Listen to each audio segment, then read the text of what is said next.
Le brouillard matinal s'étendait comme un voile mystérieux sur les collines de Saint-Amour, ce petit village viticole niché à quelques kilomètres de Lyon. Claire Dubois ajusta son écharpe usée autour de son cou et pressa le pas sur le chemin pavé qui menait à la prestigieuse vinicola Morel. À 24 ans, elle avait déjà l'habitude de ces matins silencieux où seuls ses pas résonnaient dans l'air frais de septembre. « Encore une journée », murmura-t-elle en regardant sa montre. « Il ne faut pas que je sois en retard. » Les premières gouttes de pluie commencèrent à tomber, transformant rapidement le chemin en une surface glissante. Claire ouvrit son parapluie noir, un peu défraîchi mais fidèle, quand un bruit étrange attira son attention. Au détour du virage, une Mercedes noire était arrêtée sur le bas-côté, son capot ouvert laissant s'échapper une fumée blanchâtre. Un homme élégant, vêtu d'un costume sombre impeccable, se tenait à côté du véhicule, son téléphone portable collé à l'oreille. Ses cheveux châtains étaient légèrement décoiffés par le vent, et même à distance, Claire pouvait percevoir sa frustration. « Oui, je comprends, mais j'ai un rendez-vous important à 9 heures, s'exclama-t-il dans le téléphone. Sans hésiter, Claire s'approcha de l'inconnu. Sa mère lui avait toujours enseigné qu'il fallait aider son prochain, peu importe qui il était. « Excusez-moi, monsieur, dit-elle d'une voix douce, vous avez besoin d'aide. » L'homme se retourna et Claire fut saisie par l'intensité de ses yeux bleus. Il y avait quelque chose de troublant dans son regard, un mélange de surprise et de reconnaissance qui la déstabilisa. « Oui, en fait, répondit-il en rangeant son téléphone. Ma voiture est tombée en panne et mon chauffeur ne pourra pas venir avant 1 heure au moins. » Claire remarqua qu'il portait une montre Rolex et que ses chaussures étaient manifestement coûteuses. Pourtant, quelque chose dans son expression vulnérable la toucha. « La vinicola Morel n'est qu'à 10 minutes à pied d'ici, » proposa-t-elle. « Je m'y rends justement pour travailler. Si vous voulez, je peux vous accompagner. »« Vous travaillez chez Morel ?» demanda-t-il surpris. « Oui, j'aide au nettoyage et à l'entretien. » Un silence s'installa entre eux. Claire sentit ses joues s'empourprer. Soudain consciente de sa tenue simple, Jean délavé, pull en laine tricoté par sa mère, et ses chaussures de marche, un peu usées. Cet homme était visiblement quelqu'un d'important, peut-être un client de la vinicola. « Je m'appelle Étienne, » dit-il finalement en lui tendant la main. « Claire, » répondit-elle en serrant cette main étonnamment chaude. La pluie s'intensifiait, et Claire remarqua qu'Étienne n'avait aucune protection. « Tenez !» dit-elle en se rapprochant pour partager son parapluie. « Nous allons être trempés si nous restons ici. » Étienne hésita un instant, puis accepta de marcher à ses côtés sous l'abri de ce petit parapluie noir. Leurs épaules se frôlaient à chaque pas, et Claire sentit son cœur battre plus fort, sans comprendre pourquoi. « Vous venez ici souvent ?» demanda-t-elle pour briser le silence. « Assez souvent, oui. Et vous? Cela fait longtemps que vous travaillez à la vinicola ?»« 2 ans maintenant. J'adore cet endroit, les vignes, l'odeur du raisin en automne. C'est paisible. » Étienne l'observa du coin de l'œil. Il y avait une sincérité dans sa voix qui le touchait profondément. Quand avait-il entendu quelqu'un parler avec une telle simplicité et une telle passion? « Et vous, qu'est-ce qui vous amène ici ce matin ?» demanda Claire. « Disons que j'ai des affaires à régler avec la direction. » Ils arrivèrent devant les grilles imposantes de la propriété Morel. Le bâtiment principal, un château du XVIIIe siècle, entouré de vignobles à perte de vue, se dressait majestueusement dans la brume matinale. « Eh bien voilà, » dit Claire en refermant son parapluie. « J'espère que votre rendez-vous se passera bien. »« Merci Claire, vraiment, vous m'avez sauvé la matinée. » Il y eut un moment de flottement, comme si ni l'un ni l'autre ne voulait mettre fin à cette rencontre inattendue. « Peut-être nous reverrons-nous, » dit Étienne, avec un sourire qui illumina son visage sévère. « Peut-être, » répondit Claire en baissant les yeux. Elle se dirigea vers l'entrée du personnel, située sur le côté du bâtiment, tandis qu'Étienne se dirigeait vers l'entrée principale.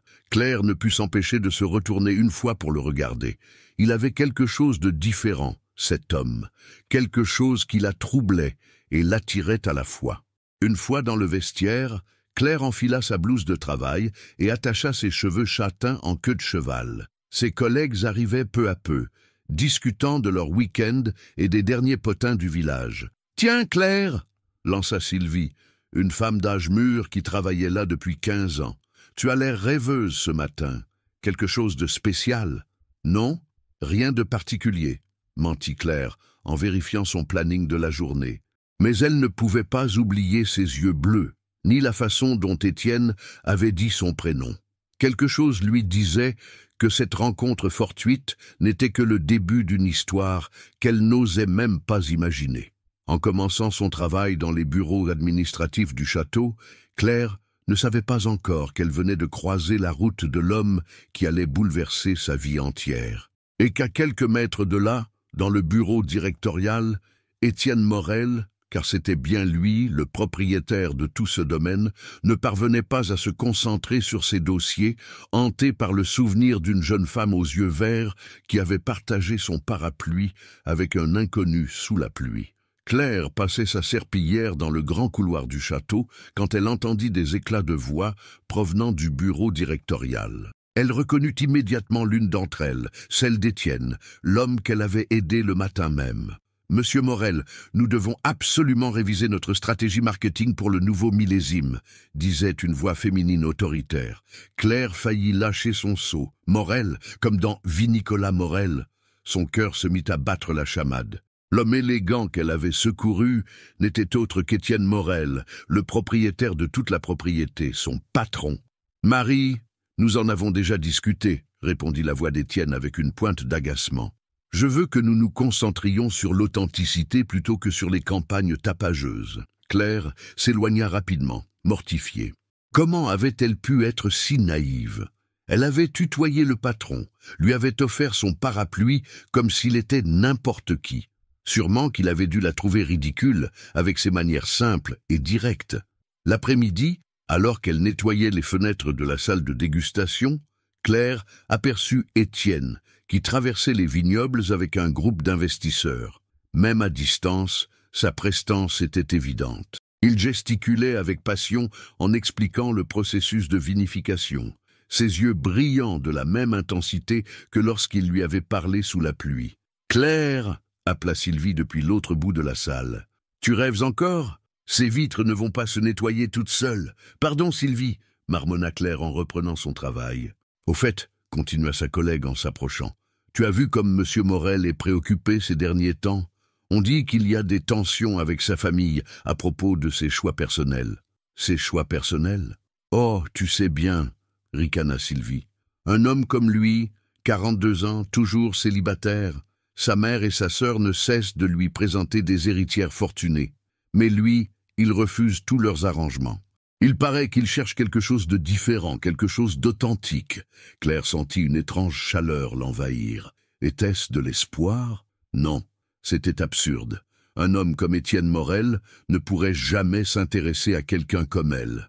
Le soir venu, Claire s'apprêtait à partir quand elle croisa Étienne dans le hall d'entrée.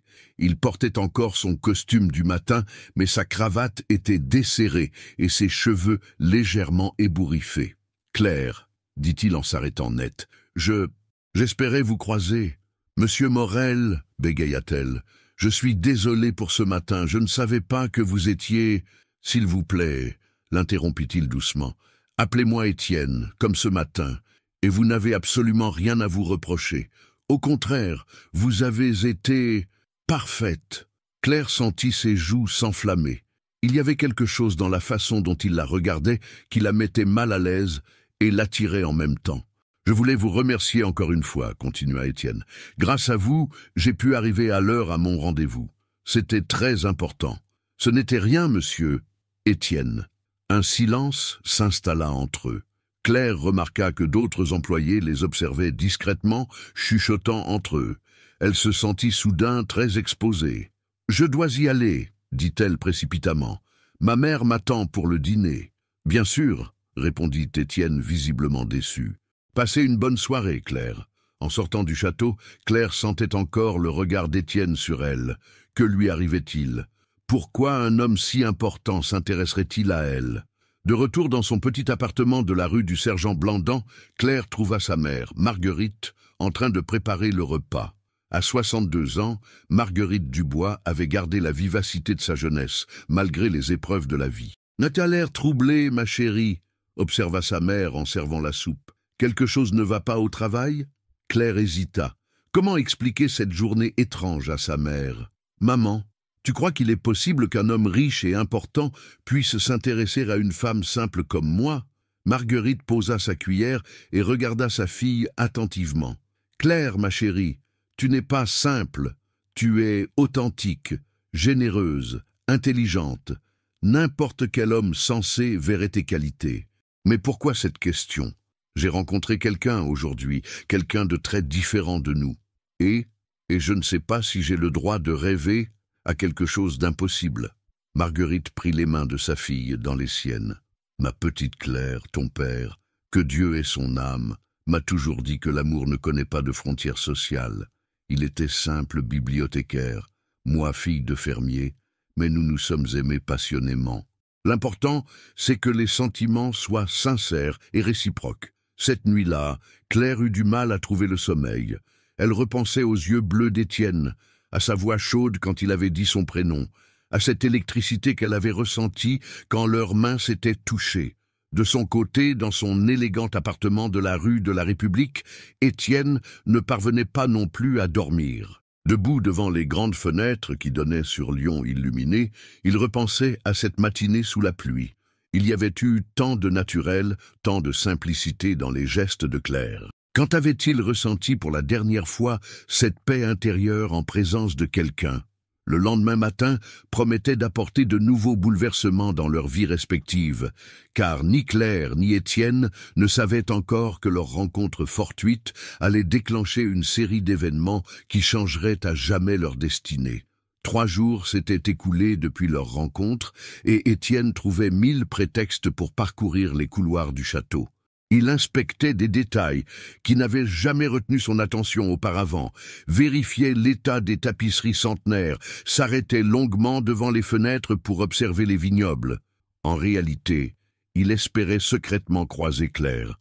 Ce matin-là, il la trouva dans la bibliothèque privée de la famille, perchée sur un escabeau, dépoussiérant méticuleusement les reliures anciennes. Elle portait sa blouse habituelle, mais ses cheveux détachés encadraient délicatement son visage concentré.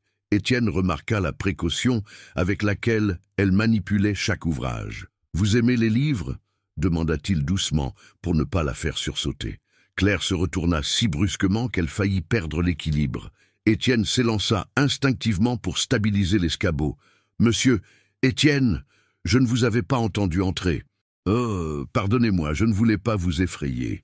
Je passais simplement vérifier l'état de la collection. » Claire descendit de l'escabeau, tenant encore dans ses mains un exemplaire relié cuir des Contemplations de Victor Hugo. « C'est une édition de 1856, murmura-t-elle avec émerveillement. Elle doit valoir une fortune.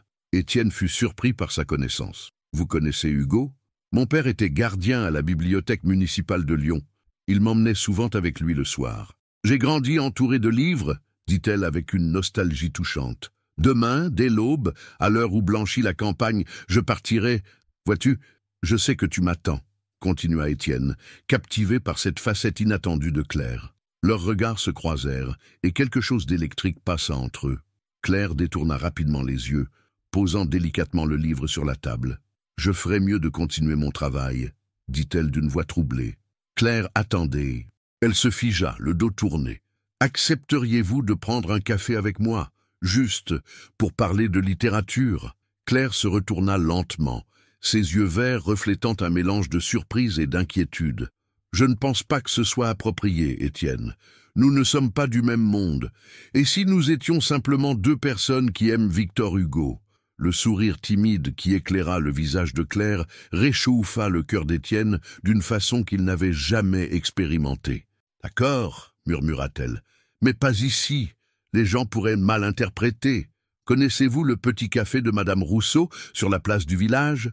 Le temps des cerises? Bien sûr, j'y vais parfois le dimanche avec ma mère. Demain, 16 heures ?» Claire hocha la tête, n'osant pas parler de peur que sa voix ne la trahisse. Le lendemain après-midi, Claire arriva au café avec 15 minutes d'avance, nerveuse comme une adolescente à son premier rendez-vous. Elle avait choisi sa plus belle robe, une création simple en laine bleue que sa mère avait cousue pour elle, et s'était coiffée avec soin. Étienne arriva à l'heure précise, vêtu d'un pull en cachemire gris et d'un jean dark qui le rendait plus accessible, moins intimidant. Madame Rousseau, la propriétaire septuagénaire, les accueillit avec un sourire malicieux. « Tiens donc, notre petite Claire avec un bel inconnu », susurra-t-elle en les installant à une table près de la fenêtre. « Madame Rousseau, je vous présente Étienne », dit Claire en rougissant. « Enchanté, madame », répondit Étienne avec une courtoisie qui fit fondre la vieille dame. Une fois seule, un silence gêné s'installa. Claire tournait sa cuillère dans sa tasse sans boire, tandis qu'Étienne cherchait ses mots. « Vous savez, » commença-t-il, « cela fait longtemps que je n'avais pas eu une conversation normale avec quelqu'un. » « Normale ? Sans arrière-pensée financière, sans protocole mondain, sans calcul. Juste humaine. » Claire le regarda attentivement. Il y avait une solitude profonde dans ses yeux qu'elle n'avait pas remarquée auparavant. « C'est difficile d'être vous, n'est-ce pas ?» La question posée avec une sincérité désarmante toucha Étienne en plein cœur. « Plus que vous ne l'imaginez. Parfois, j'ai l'impression d'être prisonnier de mon propre succès. Et la famille, vous êtes proche de vos parents ?» Étienne eut un rire amer. « Ma mère passe son temps à m'organiser des rendez-vous avec des héritières convenables. Ma sœur Isabelle gère nos relations publiques et me reproche constamment de ne pas épouser quelqu'un qui contribuerait à notre image de marque. Et vous, qu'est-ce que vous voulez vraiment ? Je veux me réveiller le matin avec l'envie de partager ma journée avec quelqu'un. Je veux rire sans calculer l'effet que cela produira. Je veux me sentir vivant. » Claire fut émue par cette vulnérabilité qu'il lui montrait. Cet homme puissant et admiré cachait une âme en quête d'authenticité. « Parlez-moi de vous, Claire, vos rêves, vos peurs, ce qui vous fait vibrer. Mes rêves sont probablement très différents des vôtres, » répondit-elle en souriant. « J'aimerais voyager, voir Paris, visiter les musées. J'aimerais reprendre mes études un jour, peut-être devenir bibliothécaire comme mon père, et j'aimerais rencontrer quelqu'un qui m'aime pour ce que je suis vraiment. » « Vous êtes extraordinaire, Claire, » dit Étienne avec une intensité qui la fit frissonner. « Non, je suis ordinaire, et c'est très bien ainsi. C'est exactement ce qui vous rend extraordinaire. » Ils passèrent plus de 2 heures à discuter de littérature, de voyage, de musique. Claire découvrit qu'Étienne jouait du piano, qu'il collectionnait les éditions rares et qu'il rêvait parfois de tout quitter pour ouvrir une petite librairie quelque part en Provence. Quand ils se séparèrent devant le café, ils savaient tous les deux que quelque chose d'irréversible venait de se produire, mais ils savaient aussi que le chemin qui les attendait serait semé d'obstacles. « À bientôt, Claire », dit Étienne, en lui effleurant doucement la main. « À bientôt, Étienne. » En rentrant chez elle, Claire marchait comme sur un nuage. Pour la première fois de sa vie, elle se sentait vraiment comprise et appréciée, mais une petite voix dans sa tête lui rappelait constamment l'impossibilité de cette situation. De son côté, Étienne conduisait lentement vers Lyon, savourant chaque souvenir de cette après-midi parfaite. Il n'avait jamais ressenti une telle connexion avec quelqu'un. Claire était comme une bouffée d'air frais dans sa vie étouffante. Ni l'un ni l'autre ne se doutaient que leur sortie au café avait été remarquée par plusieurs habitants du village et que les commérages allaient bientôt commencer à se répandre jusqu'aux oreilles de la famille Morel. Le lundi matin suivant, Claire sentit immédiatement que quelque chose avait changé dans l'atmosphère de la Vinicola. Ses collègues lui jetaient des regards curieux et les conversations s'arrêtaient brutalement à son passage. Sylvie l'attendait dans le vestiaire, les bras croisés et l'air préoccupé. « Claire, ma petite, il faut qu'on parle, » dit-elle en fermant la porte derrière elle. « Qu'est-ce qui se passe, Sylvie ? On raconte que tu as été vue avec Monsieur Morel au café de Madame Rousseau samedi après-midi. C'est vrai ?» Claire sentit son estomac se nouer. Elle avait espéré que leur rencontre passerait inaperçue dans ce petit village où tout le monde se connaissait. « Nous avons juste pris un café et discuté de livres, » répondit-elle défensivement. « Claire, ma chérie, tu es naïve, » soupira Sylvie. « Les gens parlent déjà, et pas en bien. Tu sais comment ça se passe ici. Une fille comme toi, un homme comme lui, ils vont dire que tu cherches à t'élever socialement, que tu calcules. » « Mais ce n'est pas vrai, » protesta Claire, les larmes aux yeux. « Je le sais bien, moi. Mais les autres, et surtout qu'est-ce que sa famille va dire quand elle l'apprendra? Claire passa sa journée dans un état de nervosité constant. Chaque regard, chaque chuchotement lui semblait dirigé contre elle. À l'heure du déjeuner, elle préféra s'isoler dans les jardins plutôt que de rejoindre ses collègues à la cantine. Elle était assise sur un banc de pierre, contemplant tristement les vignobles dorés par le soleil automnal, quand Étienne apparut au détour d'une allée. Il portait un costume sombre et semblait préoccupé. « Claire, je vous cherchais partout. Vous n'étiez pas à la cantine. Je n'avais pas très faim, mentit-elle, sans lever les yeux. Étienne s'assit à côté d'elle, remarquant immédiatement sa tristesse. « Quelque chose ne va pas? Vous paraissez bouleversée. »« Les gens parlent, Étienne. Notre café de samedi n'est pas passé inaperçu. » Étienne serra les poings. Il s'était douté que cela arriverait, mais il avait espéré avoir plus de temps. Et qu'est-ce qu'ils disent? Que je suis une opportuniste, que je cherche à profiter de vous, que c'est inconvenant. Les mots habituels, quand une femme de ma condition ose lever les yeux vers quelqu'un de votre rang. Claire, regardez-moi. Elle tourna lentement son visage vers lui, et Étienne fut bouleversé par la douleur qu'il y lut. Ce que pensent les autres n'a aucune importance. Ce qui compte, c'est ce que nous ressentons, vous et moi. « Mais si, ça a de l'importance !» s'exclama Claire en se levant brusquement. « Vous ne comprenez pas. Moi, je dois continuer à vivre ici, à travailler ici, à croiser ces gens tous les jours.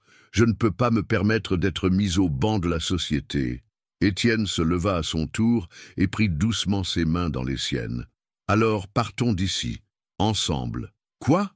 murmura Claire saisie. « Je suis sérieux. Nous pourrions aller à Paris, ou même à l'étranger. Je peux travailler n'importe où, créer une nouvelle entreprise. Étienne, vous délirez. Et ma mère, et votre famille, votre entreprise. Vous voulez tout abandonner pour moi ?» Je commençais à penser que oui. Cette déclaration fit l'effet d'une bombe à Claire. Elle retira ses mains des siennes et recula d'un pas. « Non, c'est de la folie. Vous ne me connaissez même pas vraiment. Nous nous sommes vus 3 fois. Parfois, il suffit d'un regard pour savoir, Claire. Dans les romans, peut-être, mais dans la vraie vie, c'est différent. » Ce soir-là, en rentrant chez elle, Claire trouva sa mère en pleine conversation téléphonique avec sa sœur de Marseille. Marguerite raccrocha précipitamment en voyant arriver sa fille. « Alors, ma chérie, bonne journée. »« Maman, arrêtez. Je vois bien que vous parliez de moi. Les nouvelles vont vite, n'est-ce pas ?» Marguerite soupira et invita sa fille à s'asseoir à la table de la cuisine. « Ta tante Monique a eu des nouvelles par sa voisine, dont le fils vit à Saint-Amour. Il paraît que tu fréquentes le patron de la Vinicola. Nous avons pris un café, c'est tout. Claire, ma chérie, je ne te juge pas, mais je m'inquiète pour toi. Cet homme et toi, vous vivez dans des univers complètement différents. Vous aussi, vous pensez que c'est impossible ?» Marguerite observa longuement sa fille. Elle voyait bien que Claire était troublée, peut-être même amoureuse. « Ce que je pense, c'est que l'amour peut surmonter beaucoup d'obstacles, mais il faut que ce soit de l'amour véritable des deux côtés, et que vous soyez tous les deux prêts à affronter les difficultés qui vous attendent. Et elles seront nombreuses, n'est-ce pas? Probablement, oui. Sa famille n'acceptera jamais facilement une belle-fille de notre milieu. Et toi, seras-tu capable de vivre dans son monde sans perdre ton identité ?» Cette nuit-là, Claire tourna et retourna ses questions dans sa tête. Elle repensait aux yeux d'Étienne, quand il lui avait proposé de tout quitter, à la sincérité de sa voix, à la façon dont il la regardait comme si elle était la plus précieuse des créatures. De son côté, Étienne ne dormait pas non plus.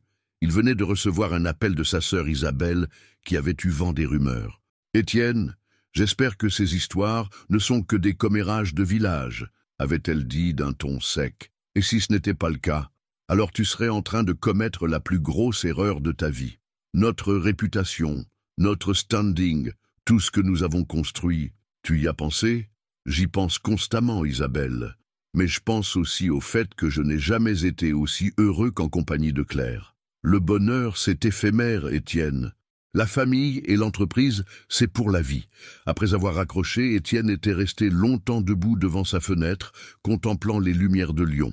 Pour la première fois de sa vie, il était confronté à un choix qui engagerait tout son avenir. Et il savait que, quelle que soit sa décision, certaines personnes en souffriraient. Le lendemain matin promettait d'apporter de nouveaux défis, car la nouvelle de leur relation naissante était maintenant arrivée aux oreilles de quelqu'un qui n'avait pas l'intention de laisser les choses en l'état. Vivienne Morel, la mère d'Étienne, matriarche redoutable de la famille et gardienne inflexible des traditions. Vivienne Morel fit son entrée dans la vinicola comme une reine dans son château. À 68 ans, cette femme imposante portait un tailleur Chanel noir et des bijoux discrets mais coûteux qui témoignaient de son rang social. Ses cheveux argentés étaient coiffés en un chignon parfait et son regard perçant ne laissait rien passer. Claire était en train de nettoyer les escaliers de marbre du hall principal quand Madame Morel arriva. Elle ne l'avait jamais vue auparavant, mais l'élégance glaciale de cette femme et la déférence immédiate du personnel lui indiquèrent immédiatement de qui il s'agissait. « Bonjour, madame », dit poliment Claire en s'écartant pour la laisser passer. Vivienne s'arrêta net et examina Claire de la tête aux pieds avec le regard d'un expert évaluant un objet.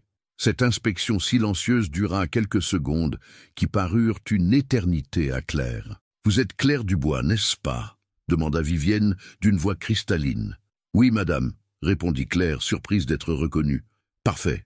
Nous devons parler. Suivez-moi. » Sans attendre de réponse, Vivienne se dirigea vers le petit salon privé adjacent au bureau d'Étienne. Claire hésita un instant, puis la suivit, le cœur battant. Le salon était décoré avec goût. Fauteuil Louis XVI, tapis persan, tableau de maître. Vivienne s'installa dans le fauteuil principal et désigna une chaise en face d'elle à Claire. « Asseyez-vous, mademoiselle Dubois. » Claire obéit, gardant le dos droit malgré sa nervosité. « Je suppose que vous savez pourquoi je souhaite vous parler, » commença Vivienne en croisant élégamment ses mains gantées. « Je crois, oui, madame. »« Parfait. Cela nous évitera les circonlocutions inutiles. Mon fils s'intéresse à vous, semble-t-il. » Claire ne répondit pas, ne sachant que dire face à cette affirmation directe. « Vous êtes une jolie fille, » continua Vivienne, « et je n'ai rien contre votre personne en tant que telle. Mais vous devez comprendre que cette attirance est impossible. Puis-je vous demander pourquoi, madame ?» Vivienne arqua un sourcil, visiblement surprise par l'audace de Claire. « Vous le demandez sérieusement ? Mon fils est l'héritier d'un empire viticole vieux de 4 générations. Il a des responsabilités envers sa famille, ses employés, ses actionnaires. Une union avec une personne de votre condition compromettrait tout cela. »« Ma condition ?» répéta Claire, sentant la colère monter en elle. « Ne faites pas l'offenser, mademoiselle. Vous travaillez comme femme de ménage. Votre mère est veuve, sans ressources. Vous n'avez pas d'éducation formelle, pas de relations sociales, pas de dot. Dans notre milieu, ces choses comptent. » Claire se leva brusquement, les joues enflammées. « Vous avez raison, madame. Je ne suis qu'une simple employée. Mais je n'ai jamais couru après votre fils. C'est lui qui est venu vers moi. » « Et c'est exactement le problème, » répliqua froidement Vivienne. « Étienne traverse une phase difficile. Il se cherche, remet en question ses valeurs. Dans ces moments-là, les hommes peuvent faire des erreurs qu'ils regrettent amèrement par la suite. Vous pensez que je suis une erreur ? Je pense que vous êtes une distraction temporaire et une distraction coûteuse pour tout le monde. » Vivienne se leva à son tour et se dirigea vers la fenêtre qui donnait sur les vignobles. « Mademoiselle Dubois, je ne suis pas méchante. Je comprends même que vous puissiez être flattée par l'attention de mon fils. Mais réfléchissez, que se passera-t-il dans 6 mois, dans 1 an ? Vous sentirez-vous à l'aise dans les dîners mondains, les galas de charité, les réceptions diplomatiques ? Pourrez-vous converser avec des ministres, des ambassadeurs, des chefs d'entreprise ? » Claire sentit ses certitudes vaciller. Ces questions, elle se les était posées elle-même dans ces moments de doute. « Et même si vous vous adaptiez, » continua Vivienne impitoyablement, « qu'en sera-t-il d'Étienne ? Pensez-vous qu'il sera heureux de voir sa réputation ternie, ses affaires compromises, sa famille divisée à cause d'une passade ? »« Ce n'est pas une passade !» s'exclama Claire. « Vraiment ? Vous le connaissez depuis 1 semaine. Que savez-vous réellement de lui, de sa personnalité profonde, de ses démons, de ses faiblesses ?» Vivienne retourna s'asseoir et sortit de son sac à main un chéquier en cuir. « Je vais être directe, mademoiselle Dubois. Combien voulez-vous pour disparaître de la vie de mon fils ?» Claire resta bouche bée, puis éclata d'un rire amer. Vous voulez m'acheter? Je vous offre une compensation pour votre discrétion et votre départ. Disons, à 50 000 €, de quoi vous permettre de refaire votre vie ailleurs, reprendre des études peut-être. Gardez votre argent, Madame Morel, dit Claire en se dirigeant vers la porte. Je ne suis pas à vendre. 75 000, insista Vivienne, et une lettre de recommandation pour n'importe quel poste que vous souhaiteriez. Claire s'arrêta, la main sur la poignée de la porte. Cette somme représentait plus d'argent qu'elle n'enverrait jamais. Elle pourrait payer les soins médicaux de sa mère, reprendre ses études, peut-être même voyager comme elle en rêvait. Réfléchissez, mademoiselle, dit doucement Vivienne. C'est une offre généreuse pour tout le monde. Vous obtenez l'indépendance financière, et Étienne évite une erreur qui pourrait détruire sa vie. Claire se retourna une dernière fois vers cette femme qui représentait tout ce qu'elle ne serait jamais. La richesse, le pouvoir, l'assurance de la classe sociale. Vous savez quoi, Madame Morel? Peut-être avez-vous raison sur toute la ligne, peut-être que votre fils et moi ne sommes pas faits pour être ensemble. Mais ce ne sera pas à vous de le décider, et certainement pas contre de l'argent. Elle sortit du salon, laissant Vivienne seule, avec sa surprise et sa contrariété. Cette petite femme de ménage venait de refuser une fortune et de tenir tête à l'une des femmes les plus influentes de Lyon. En reprenant son travail, Claire tremblait de tous ses membres. Les mots de Vivienne résonnaient dans sa tête comme autant de coups de poignard. Et si elle avait raison? Et si elle n'était effectivement qu'une distraction pour Étienne, une fantaisie passagère? 1 heure plus tard, Étienne arriva à la Vie-Nicolas et trouva sa mère qui l'attendait dans son bureau. « Maman, que fais-tu ici? Nous devons parler, Étienne. Immédiatement. » Le ton de Vivienne n'augurait rien de bon. Étienne referma la porte derrière lui, pressentant l'orage qui s'annonçait. « J'ai rencontré ta petite protégée ce matin », annonça Vivienne sans préambule. Le visage d'Étienne se durcit instantanément. « Tu as fait quoi? Ce que tu aurais dû faire toi-même depuis longtemps, remettre les choses à leur place. »« Maman, tu n'avais aucun droit. »« J'ai tous les droits, » s'exclama Vivienne en se levant. « Je suis ta mère et l'une des actionnaires principales de cette entreprise. Je ne laisserai pas un coup de tête romantique détruire 4 générations de labeur. » La confrontation entre la mère et le fils venait de commencer, et elle promettait d'être explosive. « Comment as-tu osé ?» rugit Étienne, ses yeux bleus flamboyants de colère. « Comment as-tu osé humilier Claire de cette façon ?» Vivienne ne scia pas face à la fureur de son fils. Elle avait l'habitude de ses emportements et savait exactement comment les gérer. « Je l'ai traité avec respect, Étienne. Je lui ai même fait une offre très généreuse pour l'aider à refaire sa vie. Tu lui as proposé de l'argent, tu as essayé de l'acheter comme une vulgaire. Attention à tes mots, l'interrompit sèchement Vivienne. Cette jeune femme a d'ailleurs fait preuve de plus de sagesse que toi, en refusant mon offre. » Étienne s'effondra dans son fauteuil, passant ses mains dans ses cheveux. Il était partagé entre la rage contre sa mère et l'admiration pour Claire, qui avait refusé une fortune. « Maman, tu ne comprends pas. Claire n'est pas comme les autres femmes que tu m'as présentées. Elle est authentique, généreuse, intelligente et pauvre, sans éducation, sans relations sociales, » compléta froidement Vivienne. « Étienne, mon chéri, l'amour ne suffit pas à construire une vie, tu as des responsabilités. » « Quelle responsabilité? Épouser une héritière que je n'aime pas pour préserver notre image sociale? » « Exactement, » répondit Vivienne sans la moindre ironie. « C'est le prix de notre position. Ton arrière-grand-père a épousé la fille du banquier Roussillon pour sauver l'entreprise familiale. Ton grand-père a uni sa destinée à celle de Marguerite de Béraud pour accéder au marché parisien. Moi-même, j'ai accepté ton père autant pour ses qualités d'homme d'affaires que pour mes sentiments. »« Et tu as été heureuse ?» demanda Étienne, soudain plus calme. Vivienne marqua une pause, surprise par cette question directe. « Le bonheur est un luxe, Étienne. La sécurité, la stabilité, le respect social sont des nécessités. Tu n'as pas répondu à ma question. J'ai eu une vie riche et épanouie. J'ai eu des enfants merveilleux, une position respectable, une influence réelle sur la société lyonnaise. Qu'est-ce que l'amour à côté de tout cela ?» Étienne regarda sa mère avec une tristesse profonde. Pour la première fois, il réalisait à quel point elle avait sacrifié ses émotions sur l'autel des conventions sociales. Maman, je te respecte et je t'aime, mais je ne vivrai pas ta vie. Je veux être heureux, vraiment heureux. Et tu crois que cette fille te rendra heureux? Quand vous ne pourrez plus aller dans les mêmes restaurants, fréquenter les mêmes cercles, voyager dans les mêmes conditions, quand elle se sentira déplacée à chaque sortie mondaine, quand tes amis la regarderont avec condescendance. Chaque mot de Vivienne touchait dans le mille, car Étienne s'était posé ces mêmes questions. Nous trouverons des solutions. Il n'y en a qu'une, Étienne. Épouse quelqu'un de ton milieu. J'ai d'ailleurs organisé un dîner pour samedi prochain avec Célestine de Montclair. C'est une jeune femme charmante, diplômée de Sciences Po, fille du ministre de l'Agriculture. Elle serait parfaite pour toi. Annule ce dîner immédiatement. Non, tu y assisteras par respect pour moi et pour cette famille. Et ensuite, tu prendras ta décision en adulte responsable.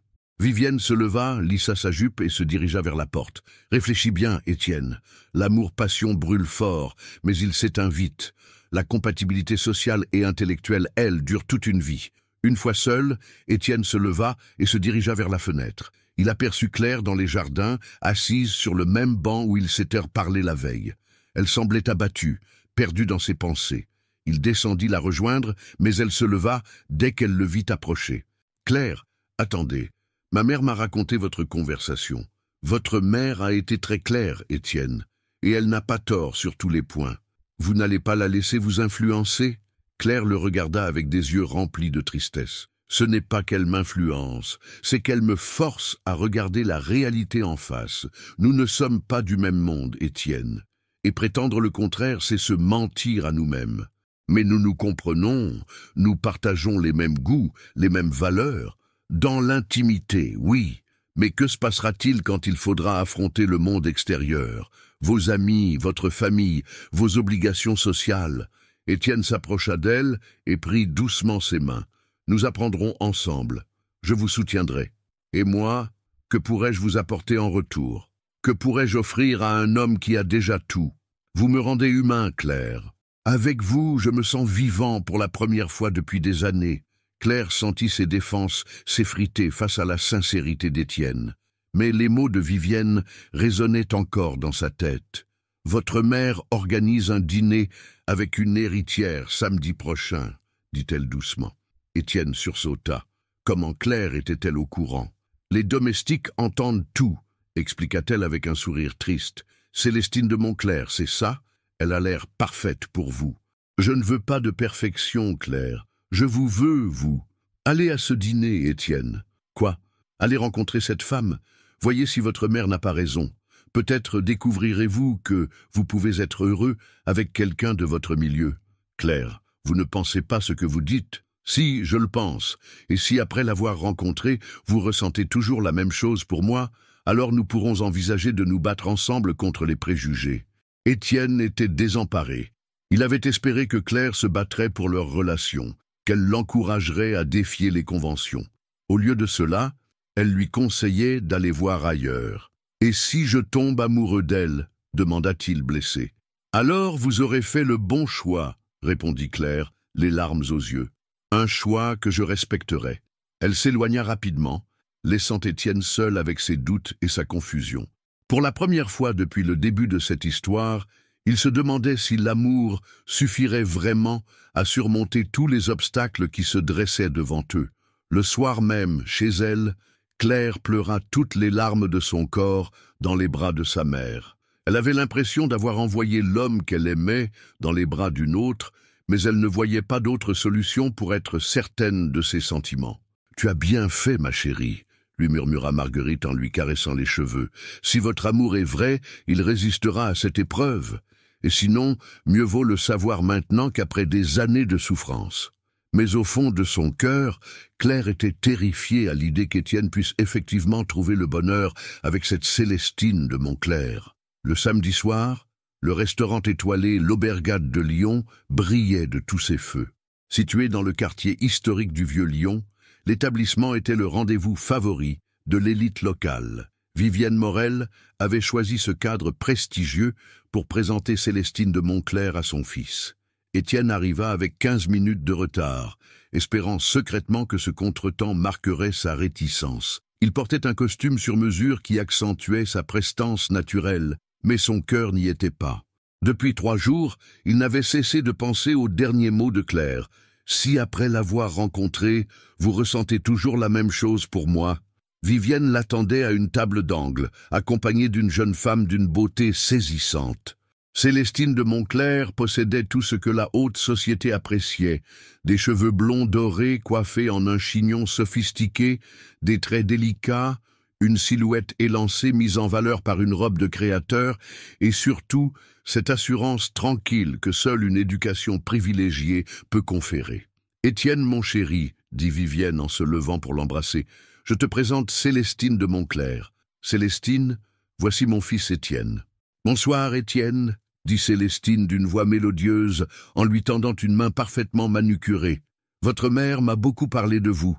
Tout le bien que j'espère, » répondit Étienne avec un sourire contraint en s'installant face à elle. Le dîner commença dans les règles de l'art mondain.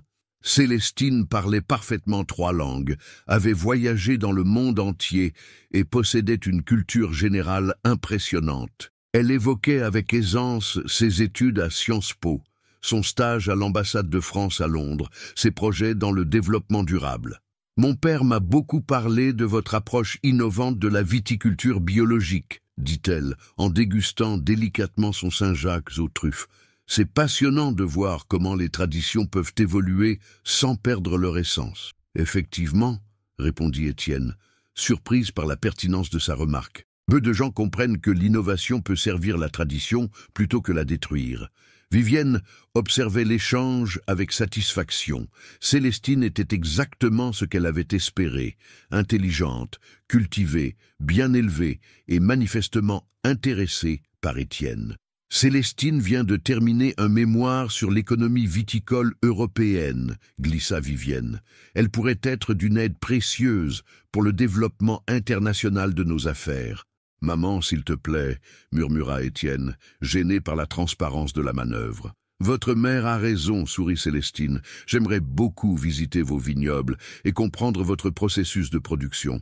Cela m'aiderait à finaliser mon projet de thèse. » Malgré lui, Étienne se surprit à apprécier la conversation. Célestine était réellement brillante, et leurs échanges sur l'économie et la viticulture étaient stimulants. Elle comprenait les enjeux de son métier, les défis qu'il affrontait, les opportunités qui s'ouvraient. « Et vous, Étienne, qu'est-ce qui vous passionne en dehors du travail ?»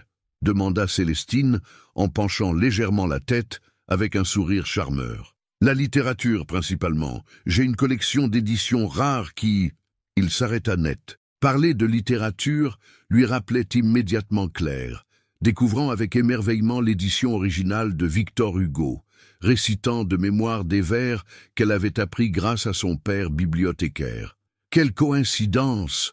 s'exclama Célestine. « J'adore la littérature aussi. J'ai d'ailleurs fait ma maîtrise sur l'influence de Proust dans la société mondaine du début du XXe siècle. » Étienne hocha poliment la tête, mais quelque chose en lui se rebella.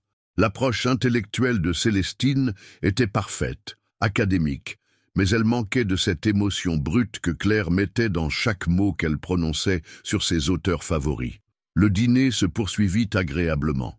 Célestine racontait avec humour ses anecdotes diplomatiques, et Étienne reconnaissait qu'elle serait effectivement la compagne idéale pour naviguer dans les cercles qu'il fréquentait. Elle connaissait les codes, maîtrisait les nuances, pourrait l'accompagner dans tous ses déplacements professionnels sans jamais être un fardeau. « Nous pourrions peut-être organiser cette visite de la vinicola la semaine prochaine ?» proposa Célestine en fin de repas. « Je serais ravi de voir votre domaine. »« Avec plaisir », répondit Étienne machinalement. En raccompagnant les 2 femmes à leur voiture, Vivienne ne cachait pas sa satisfaction. « Célestine est remarquable, n'est-ce pas ?» murmura-t-elle à l'oreille de son fils. « Intelligente, raffinée, et elle vous plaît visiblement. Elle est effectivement très convenable, » admit Étienne. « Convenable ?» s'exclama Vivienne. « Mon chéri, c'est la femme parfaite pour toi. Vous êtes assortis dans tous les domaines. » Une fois seul dans sa voiture, Étienne resta longtemps immobile, les mains sur le volant. Célestine était tout ce qu'il était censé désirer chez une femme. Belle, cultivée, de bonne famille, parfaitement adaptée à son mode de vie. Avec elle, il n'aurait aucun obstacle à surmonter, aucune explication à donner, aucun jugement à affronter. Alors pourquoi se sentait-il si vide? Il repensa à ces moments avec Claire, à la façon dont elle riait, spontanément, sans calcul, à l'émotion dans sa voix quand elle parlait de son père, à sa générosité naturelle quand elle l'avait secouru sous la pluie, à cette flamme dans ses yeux verts quand elle était passionnée par un sujet. Avec Célestine, il avait passé une soirée agréable, enrichissante même. Mais il ne s'était pas senti vivant. Il avait joué son rôle d'homme du monde, mais son cœur n'avait pas battu une seule fois plus vite. Pendant ce temps, dans son petit appartement de la rue du Sergent Blandane, Claire ne trouvait pas le sommeil. Elle imaginait Étienne, en compagnie de cette femme parfaite, réalisant probablement qu'il pouvait être heureux avec quelqu'un de son milieu. « Tu ne dors pas ?» demanda doucement Marguerite, en passant la tête dans sa chambre. « Je n'y arrive pas, maman. Et s'il découvre qu'elle lui convient mieux que moi, alors c'est que vous n'étiez pas faits l'un pour l'autre, ma chérie. Mais j'ai vu comment cet homme te regardait. Ce n'est pas le regard d'un homme qui pourrait facilement oublier. J'espère que vous avez raison. » Le lendemain matin, Étienne se rendit plus tôt que d'habitude à la Vinicola.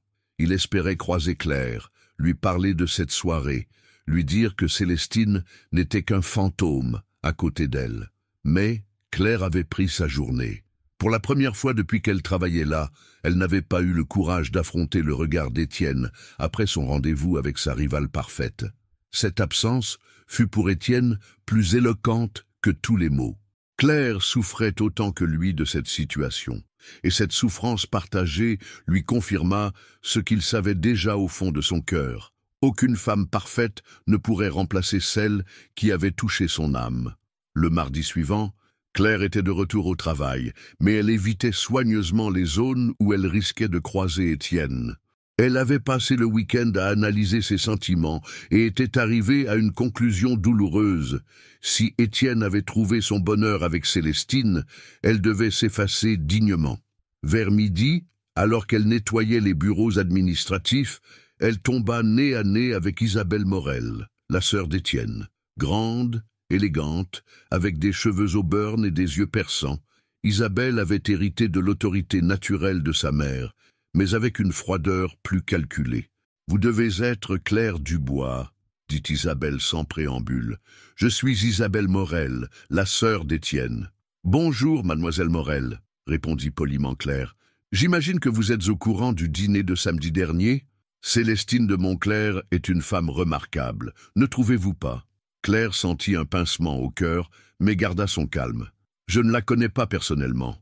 Bien sûr, vous ne fréquentez pas les mêmes cercles. Mais laissez-moi vous dire qu'elle et Étienne forment un couple parfait. Ils ont prévu de se revoir cette semaine. » Cette information frappa Claire comme un coup de massue. Étienne avait donc décidé de poursuivre sa relation avec Célestine. « Je suis heureuse pour eux, mentit Claire. J'espère sincèrement que vous l'êtes, car voyez-vous, contrairement à ma mère qui croit aux méthodes directes, moi je pense qu'il vaut mieux faire appel à l'intelligence des gens. Vous êtes une jeune femme sensée, Claire. Vous savez que cette attirance entre vous et mon frère ne peut mener nulle part. Mademoiselle Morel, je vous assure que... Laissez-moi finir, l'interrompit Isabelle. Étienne traverse une crise existentielle. À 42 ans, il remet en question ses choix, cherche du sens à sa vie. Dans ces moments-là, les hommes peuvent être attirés par, disons, l'exotisme du quotidien. Le terme « exotisme » blessa profondément Claire, mais elle ne broncha pas. « Mais croyez-moi, » continua Isabelle, « ces phases passent toujours, et quand elles passent, les hommes reviennent invariablement vers ce qui leur convient vraiment.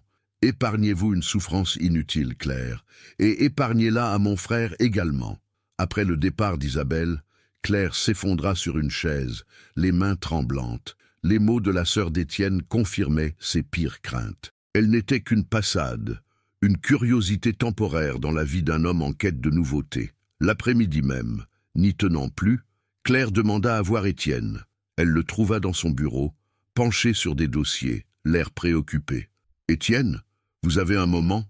Il leva les yeux et son visage s'illumina immédiatement. « Claire, j'espérais vous voir. J'ai essayé de vous croiser hier, mais j'étais malade, mentit-elle. Étienne, il faut que nous parlions. Quelque chose dans le ton de Claire alerta Étienne. Il referma son dossier et lui fit signe de s'asseoir. « Comment s'est passé votre dîner samedi ?» demanda-t-elle d'emblée. « Claire, s'il vous plaît, répondez-moi sincèrement. Elle vous plaît ?» Étienne se leva et se dirigea vers la fenêtre, évitant le regard de Claire. « Célestine est une femme remarquable, intelligente, cultivée, parfaitement adaptée à mon mode de vie. Ce n'est pas ce que je vous demande. Est-ce qu'elle vous plaît ?» Un long silence s'installa. Étienne se retourna finalement vers Claire, et elle lut dans ses yeux une confusion profonde. « Elle me plaît intellectuellement, oui. Nous avons beaucoup de points communs. Nous pourrions construire quelque chose de solide ensemble.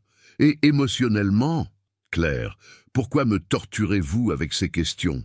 Parce que j'ai besoin de savoir, s'exclama-t-elle en se levant à son tour. Votre sœur m'a dit que vous alliez la revoir cette semaine. Si vous avez fait votre choix, dites-le-moi clairement. Je suis assez grande pour l'accepter. » Étienne fut surpris par cette information. Il n'avait pris aucun engagement avec Célestine, même s'il était vrai qu'elle devait visiter la vie Nicolas. « Ma sœur n'aurait pas dû vous dire cela. Écoutez, Claire. »« Non, » l'interrompit-elle en levant la main. « Je crois que j'ai compris. Votre famille avait raison depuis le début.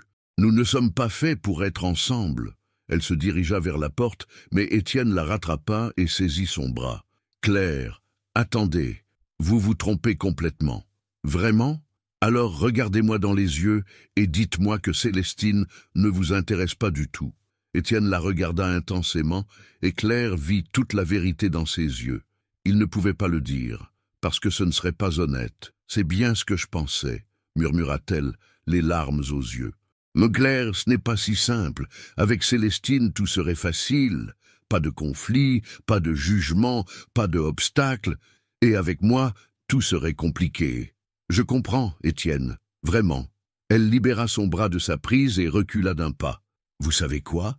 Peut-être que votre famille a raison. Peut-être que vous méritez quelqu'un qui pourra vous accompagner dans votre monde sans vous faire honte. Claire, vous ne me faites pas honte. Au contraire, vous, quoi? Je vous rends humain? C'est ce que vous m'avez dit l'autre jour, mais être humain, c'est peut-être un luxe que vous ne pouvez pas vous permettre. Cette phrase fit l'effet d'une gifle à Étienne.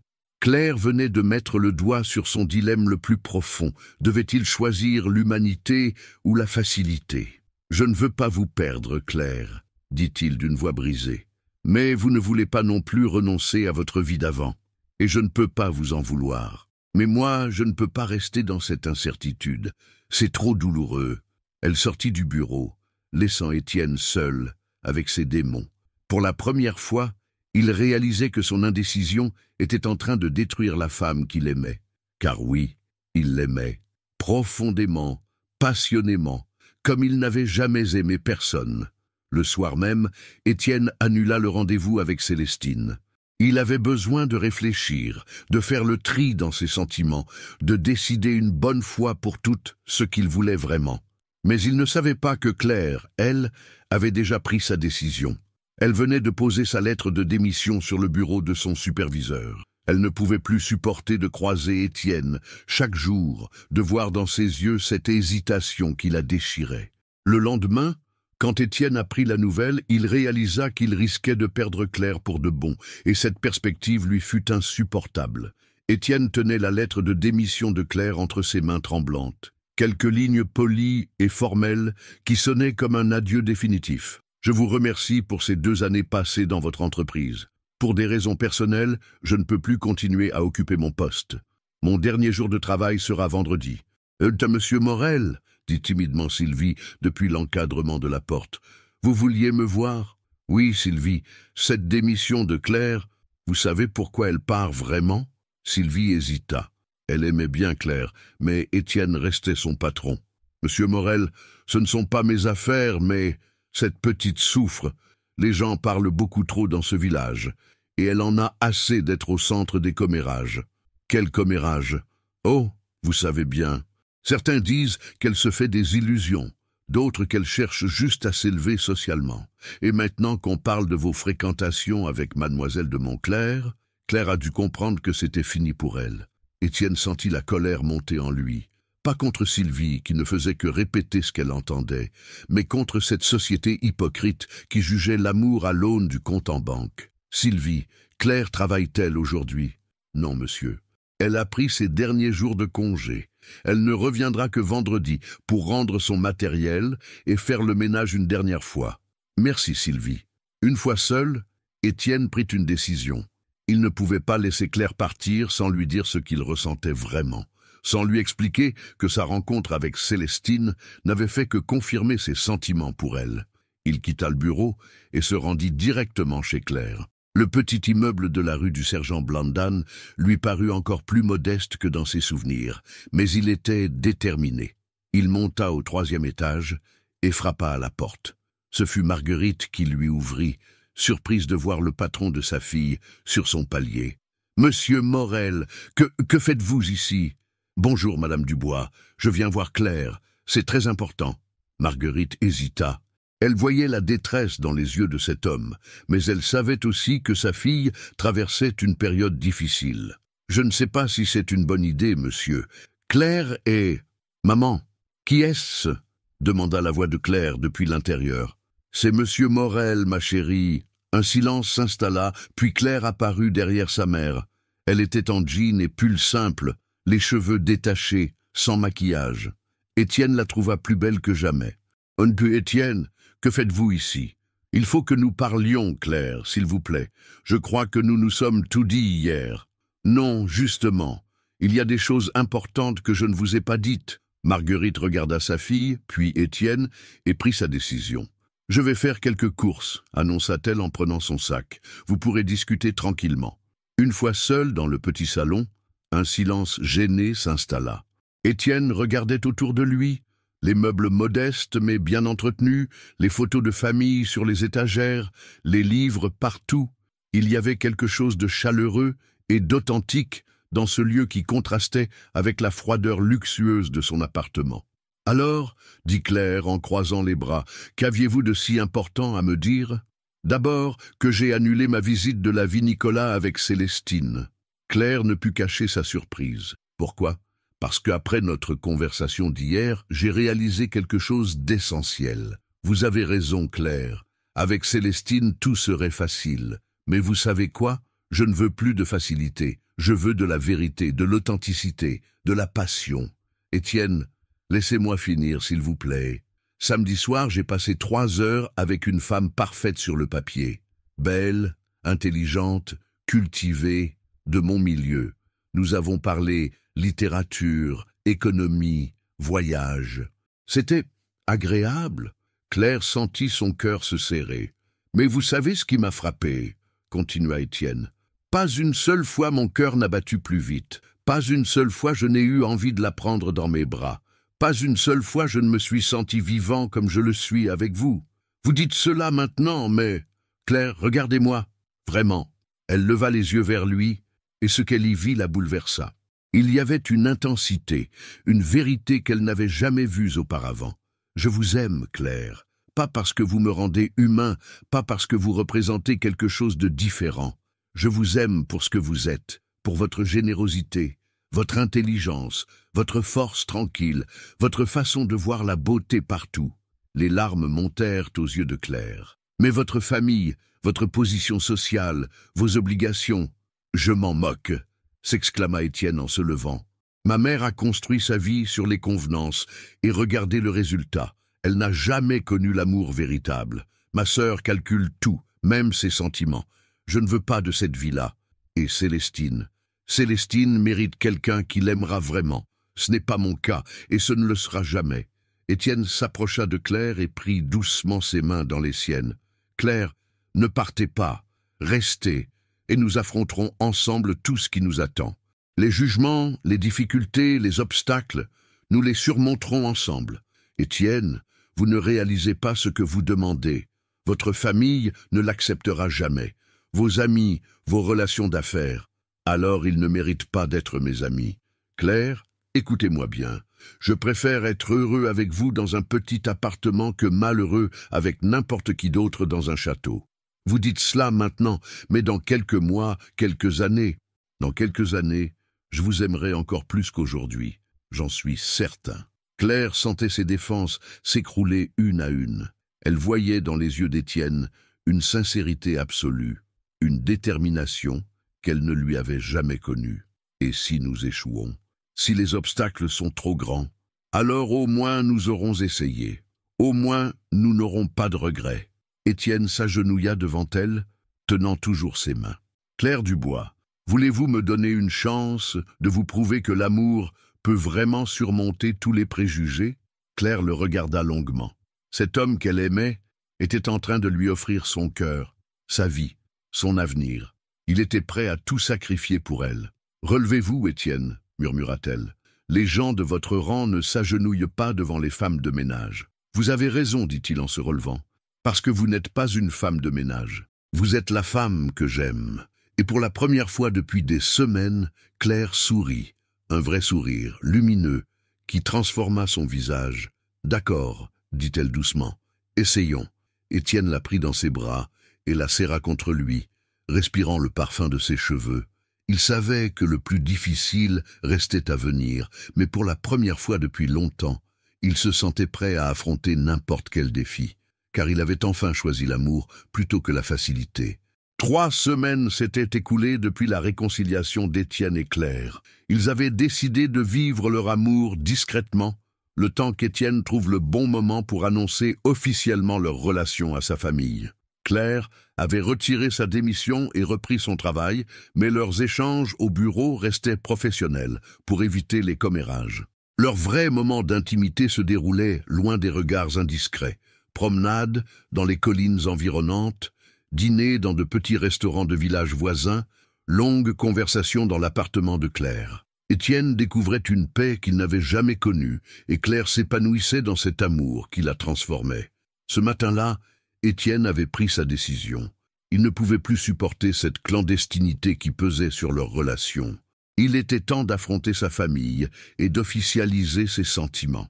Il convoqua sa mère et sa sœur pour un déjeuner au restaurant familial, le comptoir du Bœuf, leur adresse habituelle pour les discussions importantes. Vivienne arriva en avance, élégante dans un tailleur bordeaux, suivie d'Isabelle, qui portait un ensemble créateur noir et blanc. « Étienne, mon chéri, » dit Vivienne en l'embrassant, « tu avais l'air si mystérieuse au téléphone. De quoi veux-tu nous parler ?» J'attendais Isabelle pour commencer, mais puisqu'elle est là, Étienne prit une profonde inspiration. Il avait répété ce moment des dizaines de fois, mais maintenant que l'instant était venu, les mots lui semblaient soudain inadéquats. « Maman, Isabelle, j'ai quelque chose d'important à vous annoncer. Je suis amoureux et j'ai l'intention de me marier. » Vivienne sourit immédiatement, croyant que Célestine avait finalement conquis son fils. « Oh, Étienne, c'est merveilleux. Célestine est une jeune femme si accomplie. Qu'en penses-tu faire ta demande ?»« Ce n'est pas Célestine, maman. » Le sourire de Vivienne se figea instantanément. « Comment ça, ce n'est pas Célestine? Avec qui d'autre aurais-tu pu... » Elle s'arrêta net et Étienne vit la compréhension horrifiée se peindre sur son visage. « Non, » murmura-t-elle, « ne me dis pas que je vais épouser Claire Dubois. » Le silence qui suivit cette déclaration fut assourdissant. Isabelle laissa tomber sa fourchette avec un bruit métallique et Vivienne devint livide. « Étienne, » dit finalement Vivienne d'une voix blanche, « j'espère que c'est une plaisanterie de très mauvais goût. »« Ce n'est pas une plaisanterie, maman. Je l'aime, et elle m'aime. Nous allons nous marier. »« Tu as perdu la raison, » explosa Isabelle. « Cette fille t'a ensorcelé. Elle a calculé son coup depuis le début. » « Isabelle, Claire n'a rien calculé du tout. Au contraire, elle a tout fait pour m'éloigner d'elle. Elle était consciente des difficultés que cela représentait.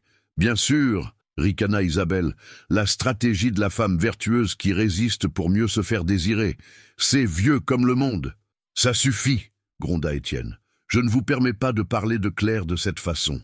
Vivienne, qui était restée silencieuse, posa lentement ses mains sur la table. Étienne, mon fils, dit-elle, d'une voix tremblante. As-tu seulement pensé aux conséquences de ce que tu es en train de faire, à l'impact sur notre réputation, sur nos affaires? J'y ai pensé, maman, et j'ai décidé que mon bonheur personnel valait tous les risques. Ton bonheur? s'exclama Vivienne. Et le bonheur de cette pauvre fille, y as-tu pensé? Crois-tu qu'elle sera heureuse quand elle réalisera qu'elle ne pourra jamais être acceptée dans notre monde? Quand elle comprendra qu'elle sera toujours regardée comme une intruse? Nous affronterons ces difficultés ensemble. Étienne, intervint Isabelle d'un ton plus posé, sois réaliste. Tu as 42 ans. Tu diriges une entreprise qui emploie plus de 200 personnes. Tes décisions ne t'appartiennent plus complètement. Tu as des responsabilités. Mes responsabilités ne s'étendent pas à ma vie privée. Détrompez-toi, répliqua froidement Vivienne. Dans notre position, tout est politique. Tes fréquentations, ton mariage, tes choix de vie, tout cela a un impact sur notre image publique. Alors peut-être est-il temps de changer cette image, dit Étienne avec détermination. Peut-être est-il temps de montrer que nous sommes capables d'évolution, d'ouverture d'esprit. Ou peut-être est-il temps que tu reprennes tes esprits, s'emporta Vivienne. Cette fille vient d'un milieu totalement différent. Elle n'a ni l'éducation, ni la culture, ni les codes nécessaires pour être l'épouse d'un homme dans ta position. Claire est plus cultivée que la plupart des femmes que vous m'avez présentées. Elle lit Proust et Baudelaire, elle connaît l'histoire de l'art, elle parle anglais. Elle a peut-être quelques notions, concéda Isabelle, mais ce n'est pas suffisant. Saura-t-elle recevoir un ambassadeur, négocier avec les épouses d'hommes d'affaires internationaux, représenter dignement notre famille dans les galas de charité? Elle apprendra. Et en attendant, demanda Vivienne, en attendant, nous passerons pour une famille décadente qui sacrifie son standing pour les caprices romantiques de son héritier? Étienne sentit sa patience atteindre ses limites. « Maman, Isabelle, je vous ai annoncé ma décision par respect pour vous. Mais ce n'était pas une demande d'autorisation. Claire et moi nous marierons, avec ou sans votre bénédiction. » Vivienne se leva brusquement, renversant presque son verre de vin. « Dans ce cas, tu le feras sans mon approbation et sans mon soutien financier. Qu'est-ce que tu veux dire? Je veux dire que si tu persistes dans cette folie, je retirerai mes parts de l'entreprise familiale. Isabelle et moi créerons une nouvelle société, et tu te retrouveras seul avec tes vignobles et tes dettes. » Étienne resta bouche bée. Il ne s'attendait pas à ce que sa mère aille aussi loin. « Tu me fais du chantage? Je protège l'héritage familial, » répliqua froidement Vivienne. « Si tu veux détruire ta vie pour cette fille, c'est ton droit. Mais je ne laisserai pas notre patrimoine sombrer avec toi. Maman, tu es en train de me mettre dans l'obligation de choisir entre ma famille et la femme que j'aime. Non, Étienne, c'est toi qui nous mets dans cette situation impossible. » Vivienne ramassa son sac et se dirigea vers la sortie, suivie d'Isabelle, qui lança un dernier regard désolé à son frère. « Réfléchis bien, Étienne, tu as 48 heures pour revenir à la raison. Après cela, mes avocats se mettront au travail. » Seul à sa table, Étienne regardait fixement son assiette intacte. Il savait que ce moment arriverait, mais il n'avait pas imaginé que sa famille irait jusqu'à le déshériter. Pour la première fois depuis sa déclaration d'amour à Claire, il se demandait s'il était juste de lui demander de partager les conséquences de son choix, car maintenant, il ne s'agissait plus seulement d'affronter les préjugés sociaux. Il s'agissait de reconstruire entièrement sa vie, de zéro, avec la femme qu'il aimait, et il n'était même pas sûr que Claire accepterait un tel sacrifice. Étienne rentra chez lui dans un état de choc complet. Son appartement de la rue de la République, avec ses meubles raffinés et ses œuvres d'art, lui sembla soudain étranger, comme s'il appartenait à une vie qu'il était en train de quitter pour toujours. Il se servit un verre de cognac et s'installa dans son fauteuil en cuir, contemplant les lumières de Lyon qui scintillaient en contrebas. Les paroles de sa mère résonnaient dans sa tête. « Tu as 48 heures pour revenir à la raison. » 48 heures pour choisir entre Claire et tout ce qui avait constitué sa vie jusqu'à présent. L'entreprise familiale, la sécurité financière, l'appartement, la position sociale, tout ce pour quoi 4 générations de Morel avaient travaillé. Vers minuit, n'y tenant plus, il appela Claire. « Étienne » dit-elle d'une voix inquiète. « Il est tard, que se passe-t-il? Il faut que je vous voie, Claire. C'est urgent. Vous m'inquiétez. Que s'est-il passé? J'ai annoncé notre relation à ma famille. » Un silence s'installa au bout du fil. « Et » demanda finalement Claire d'une petite voix. « Pouvez-vous me retrouver au jardin de la Vinicola dans 1 heure? J'ai besoin de vous parler. » Claire arriva avant lui, emmitouflée dans son manteau d'hiver. La température était fraîche pour cette fin octobre, et son souffle formait de petits nuages blancs dans l'air nocturne. Quand elle vit Étienne arriver, elle fut frappée par son expression défaite. « Étienne, qu'est-ce qui s'est passé? Vous avez l'air bouleversé. » Il la prit dans ses bras et la serra contre lui, comme s'il avait peur qu'elle disparaisse. « Ma mère me déshérite, si j'épouse vous, » dit-il sans préambule. Claire se raidit dans ses bras. « Quoi? Elle et Isabelle vont retirer leur part de l'entreprise familiale.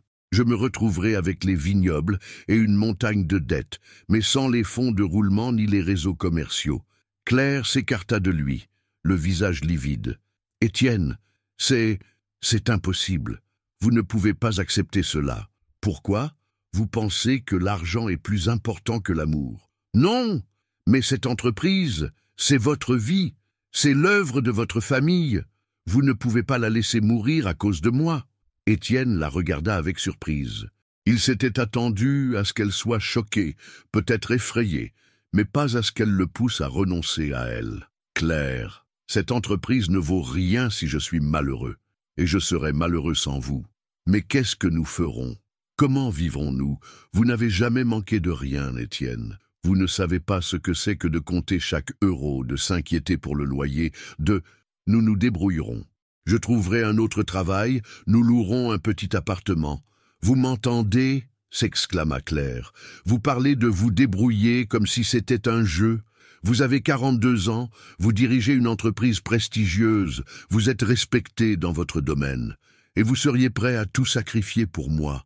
Oui, répondit Étienne sans hésitation. 1000 fois oui. Claire s'assit sur un banc et enfouit son visage dans ses mains. C'est de la folie, Étienne. Votre mère a raison. Je ne vous apporterai que des problèmes. Étienne s'agenouilla devant elle et prit ses mains dans les siennes. Claire, regardez-moi. Ces dernières semaines ont été les plus heureuses de ma vie. Pour la première fois, je me réveille le matin avec envie de vivre. Vous croyez que je vais renoncer à cela pour préserver un héritage familial ? Mais vos employés, toutes ces familles qui dépendent de l'entreprise, si vous perdez la vie Nicolas, qu'est-ce qui leur arrivera? Cette question toucha Étienne en plein cœur. Il n'avait pas pensé aux 200 employés qui travaillaient pour l'entreprise familiale. Nous trouverons une solution. Peut-être que quelqu'un reprendra l'affaire. Ou peut-être que tout s'effondrera et que des dizaines de familles se retrouveront au chômage, à cause de nous. Claire se leva et se mit à faire les 100 pas devant le banc. « Étienne, j'ai beaucoup réfléchi ces dernières semaines. Je me suis imaginé notre vie ensemble, et à chaque fois je bute sur les mêmes obstacles. Nous ne venons pas du même monde. Ce qui vous semble être des détails sont en réalité des gouffres infranchissables. De quoi parlez-vous? De tout.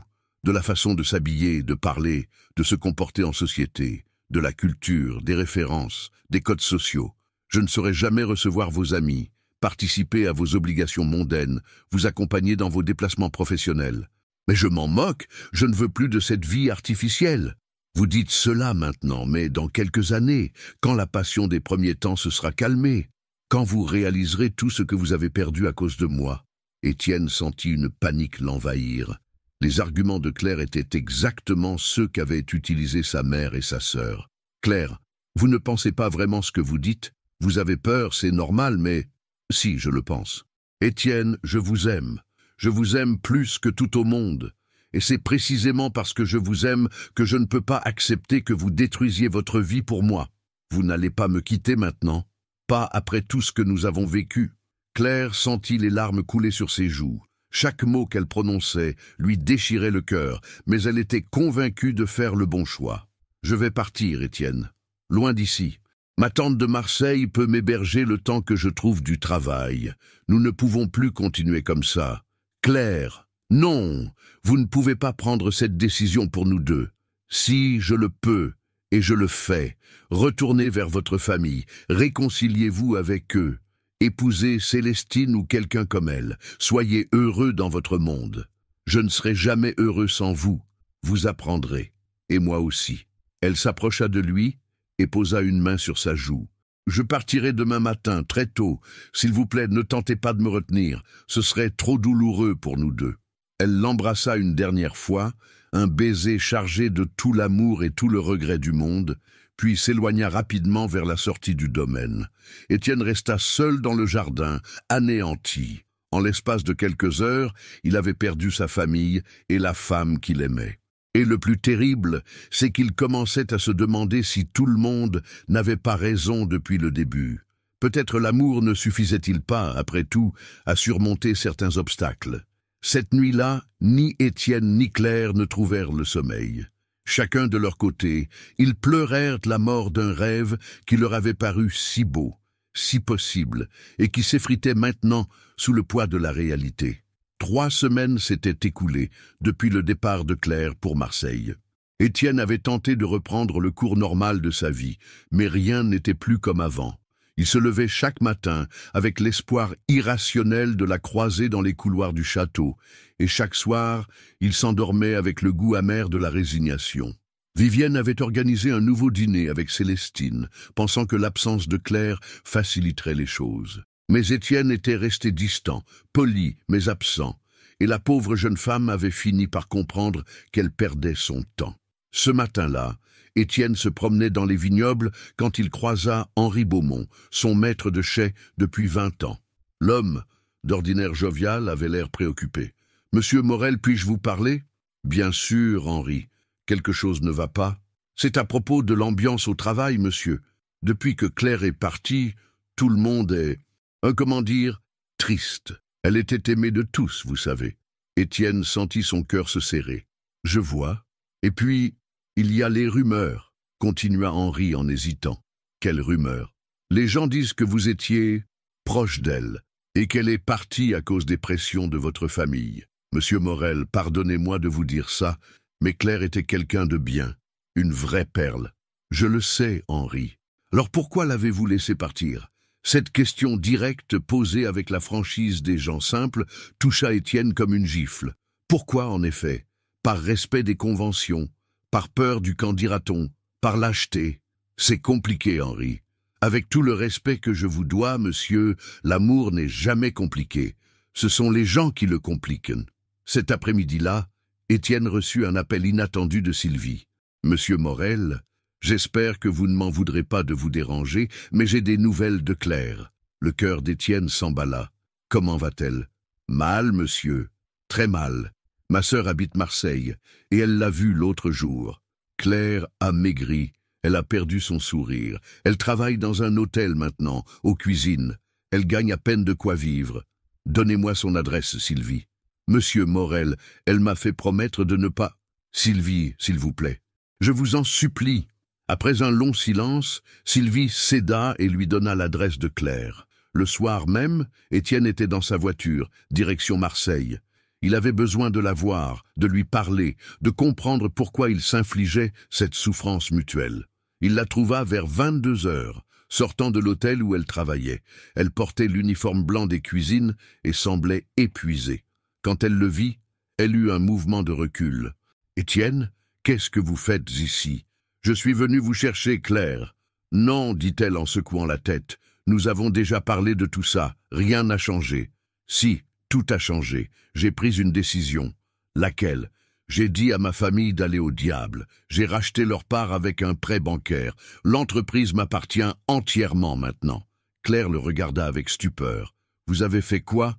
Ce que j'aurais dû faire dès le début. J'ai choisi l'amour plutôt que la facilité. Mais Étienne, les dettes, les difficultés financières, nous les affronterons ensemble. Claire, ces 3 semaines sans vous ont été un enfer. Je me moque de l'argent. Je me moque des conventions sociales, je me moque de tout sauf de vous. » Claire sentit les larmes monter. « Mais votre famille, ma famille, devra accepter mon choix ou s'en passer. Claire, regardez-nous. Vous travaillez dans une cuisine à Marseille. Moi, je dépéris dans mon château. C'est ça, le bonheur que nous étions censés trouver en nous séparant.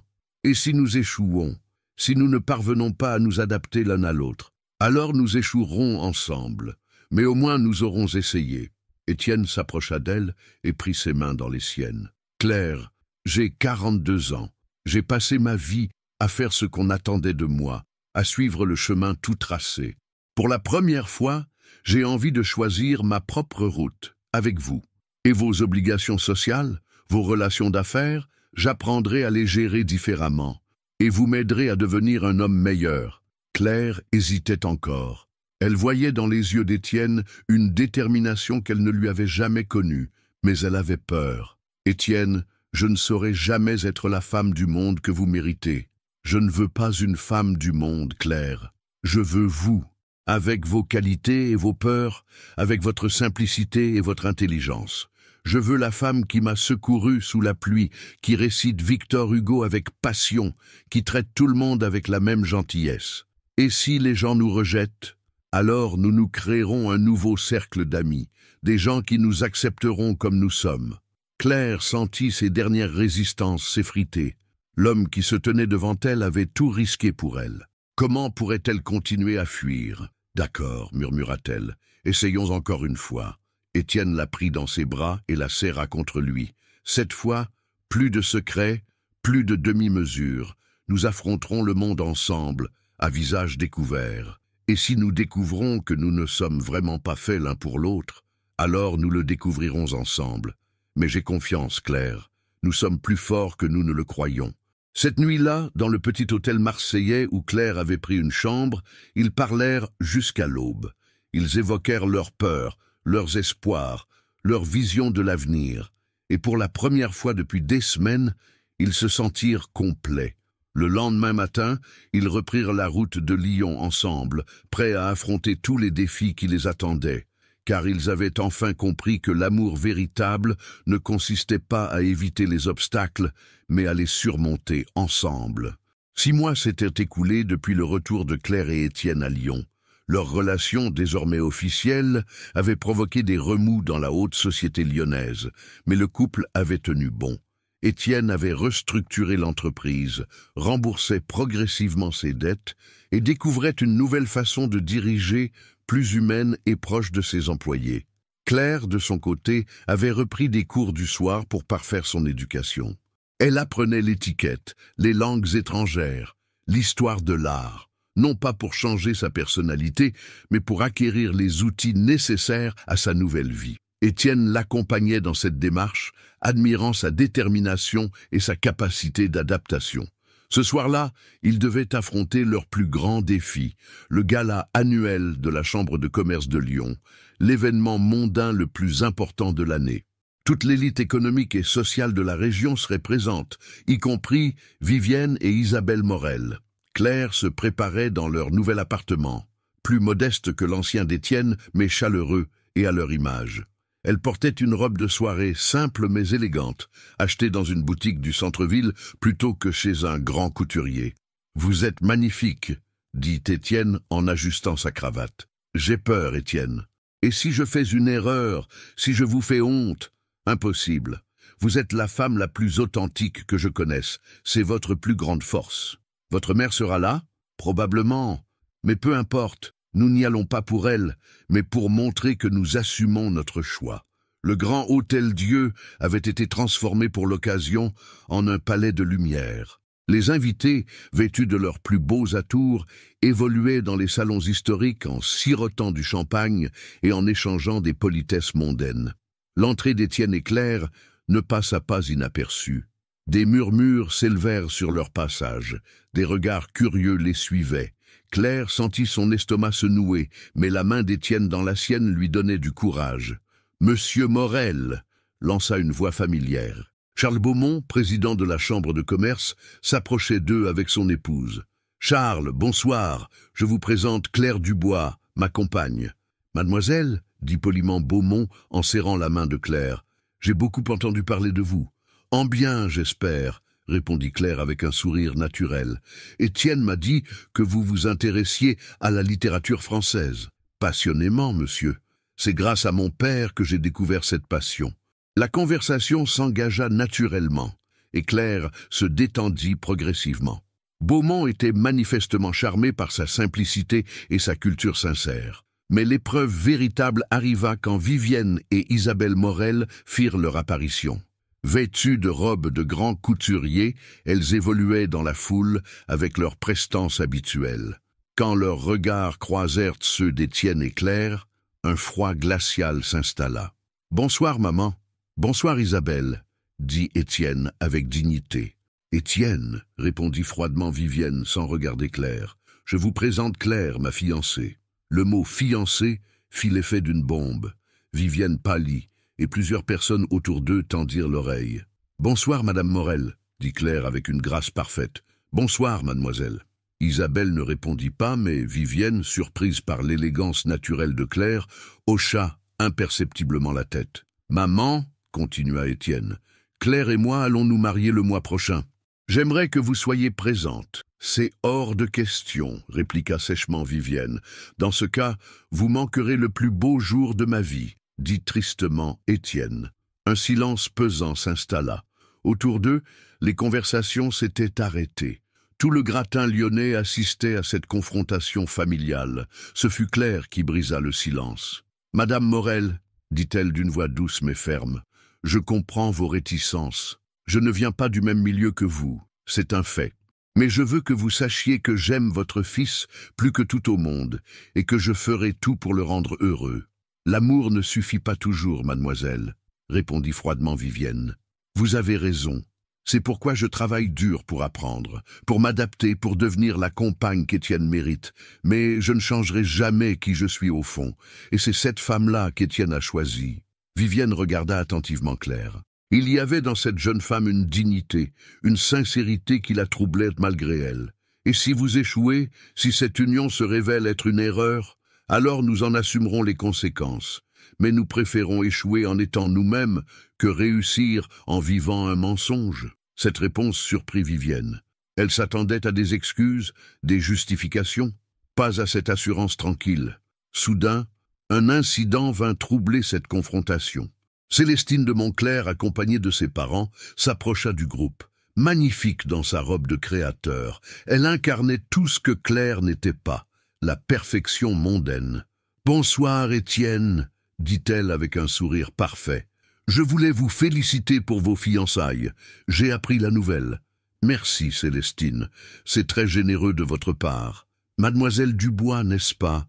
continua Célestine en se tournant vers Claire. « Je vous souhaite beaucoup de bonheur. » Il n'y avait aucune méchanceté dans sa voix, juste une politesse parfaite qui rendait la situation encore plus poignante. « Merci, mademoiselle de Montclair, » répondit Claire. « Vous êtes très aimable. » Les deux femmes se regardèrent un instant, et Claire réalisa que Célestine n'était pas son ennemie. Elle était simplement ce qu'Étienne était censé choisir selon les codes de leur milieu. « Vous savez, » dit Célestine à voix basse, « Étienne rayonne depuis qu'il vous connaît.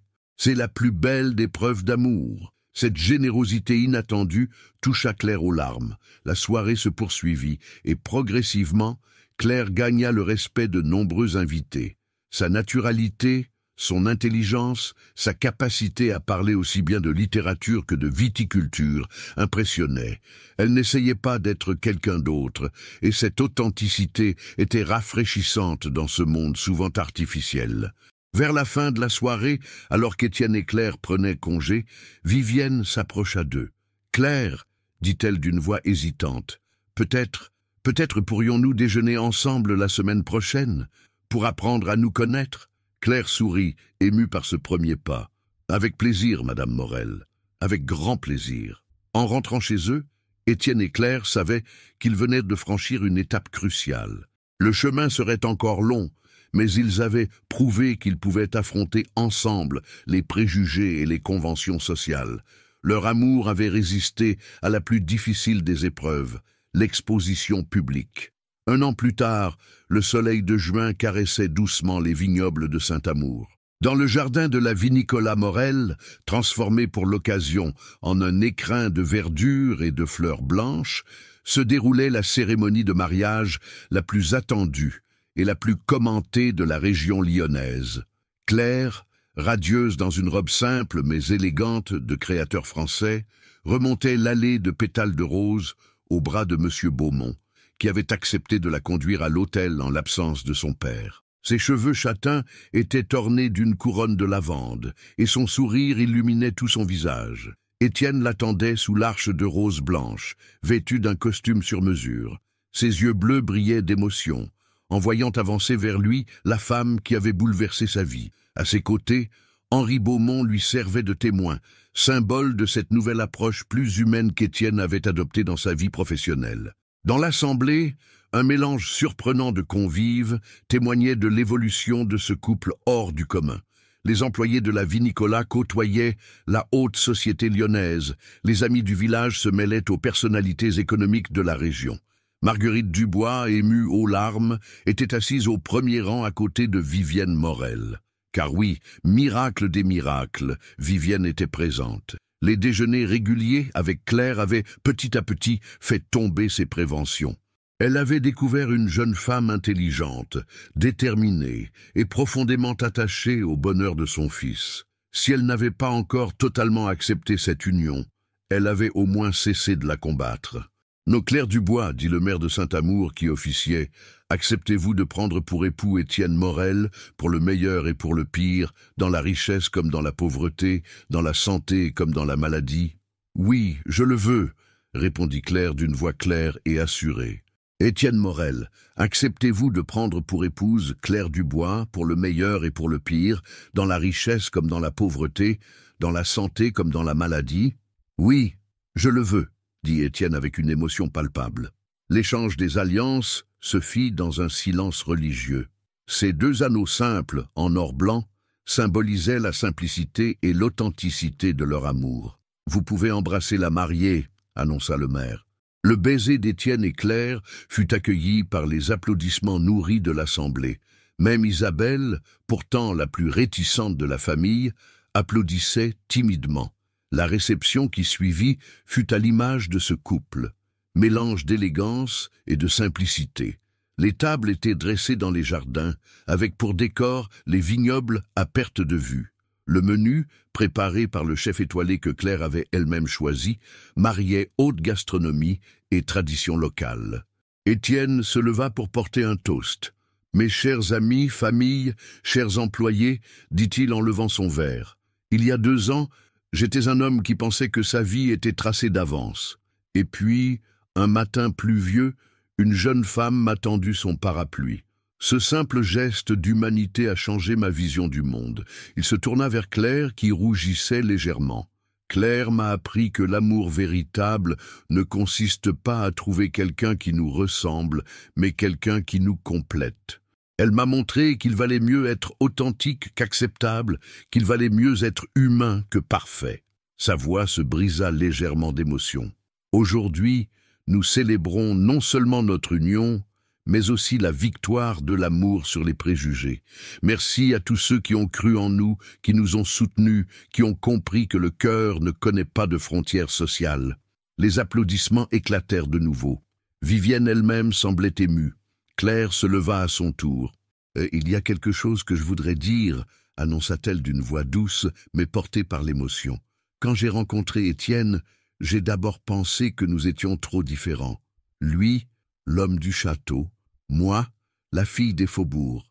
Mais j'ai appris que l'amour ne se mesure pas au compte en banque ou au titre de noblesse. » Elle regarda Marguerite, puis Vivienne. « Nos mères nous ont élevés dans des mondes différents, mais elles nous ont transmis les mêmes valeurs, l'honnêteté, le respect, la générosité. Ces valeurs-là n'ont pas de classe sociale. » Elle prit la main d'Étienne. « Étienne m'a appris à rêver plus grand, et j'espère lui avoir appris à aimer plus simplement. Ensemble, nous allons construire une vie où l'élégance du cœur compte plus que celle des apparences. » La soirée se poursuivit dans une atmosphère de joie partagée. On vit Marguerite danser avec Henri Beaumont, Vivienne converser longuement avec Sylvie, Isabelle rire aux éclats avec des employés de la Vinicola qu'elle n'avait jamais pris la peine de connaître auparavant. Vers minuit, alors que les invités commençaient à se disperser, Étienne et Claire se retrouvèrent seuls dans le jardin où tout avait commencé.